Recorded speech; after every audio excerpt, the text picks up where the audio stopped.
Hello. In my youth group in Chilliwack, we had a section on abortion. We were talking about that. It was a very controversial issue between both sides, both pro-abortion and both against abortion. Me, I am very against it, so I decided to write an essay just for the fun of it to prove my point, a persuasive essay on why I think abortion is wrong, and all the different types of abortion and everything like that. Sorry, Kara, for dragging you to the library and making you do research with me. She wasn't very happy about that, but I really like my essay. It's called Abortion, obviously. So here it is. Okay. Abortion. Is the verdict really in? Abortion is legal in all states, yet murder is illegal in all states. So herein lies the problem. How can we say it is legal to kill, yet we let the abortion rates keep rising? Teen abortion is legal in all states, though some require parental permission or consent. Teen abortion, the killing of an innocent life, is allowed without parent consent in 20 states. In Minnesota, teenage abortion rates have declined since the passing of the parent consent laws in the 1980s. By 1992, 29 states have enacted parent consent laws, and every one of these states are showing declining abortion percentages. On one level, this shows that parents rather see their child's infant be born than risk abortion. Teen abortion is a decision that will impact you for the rest of your life dramatically. No matter what road you choose, people will choose to support your decision or ridicule your decision. Either way, this will have to be your decision, and you will have to live with the choice for the rest of your life. Abortion can never be undone. The infant is dead, and there's nothing that you can do that will change that. So take the time to really think about the choice that you might have to make.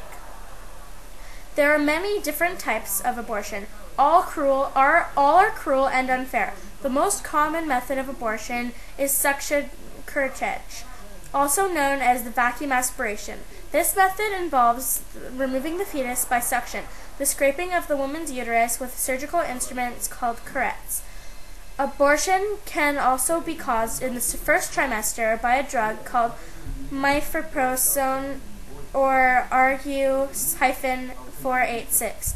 The drug blocks the action of the hormone progesterone in the woman's body. Many doctors use the method dilation and evacuation, simply D&E, in this way. The fetus is taken apart in the uterus and removed. Another method involves adding salt solution to the amniotic fluid, the liquid that surrounds the fetus. The fetus then dies and passes from the woman's body. An abortion may also be caused by adding hormone-like drugs called plastron to the amniotic fluid. The drug causes muscle contractions that expel the fetus. These are only a few of the many cruel and unjustifying methods of abortion. Why put all these chemicals in your body just for one simple thing? Why not have the baby and put them up for adoption? I don't see, unless you were raped or something like that, why would you have abortion? Even then, still, have the baby. You don't have to kill an innocent life. What's going to happen? What do you think? That maybe that baby could have grown up to be some kind of scientist that can cure cancer. You don't know that. Anyway, shortly after conception, the miracle of DNA is already taking place and forming a unique human almost immediately. At 8 weeks, you might not even know you're pregnant, but the baby's heart is steadily beating and every organ is present.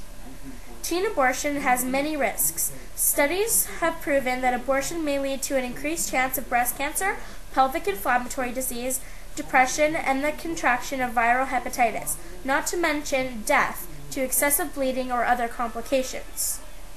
Teen abortion will affect you well into the future. As nice as it sounds, you will experience cramping as the excess blood is discharged from your body, similar but not as strong as the pains felt during labor and delivery. This physical effect may cause you to feel emotional emptiness like you have never felt before. This emptiness is the beginning of a depression that studies say can last a lifetime, not to mention the guilt of taking an innocent life for your own convenience. You only exist because your mother chose to give birth to you. Will you do the same for your child? Is an unborn child alive? Microbiology says so, logic says so, even the Bible says so. In fact, the Bible says you were knit together in your mother's womb the moment of conception, and God knew you before you were even born. Psalms 139, 13 to 14.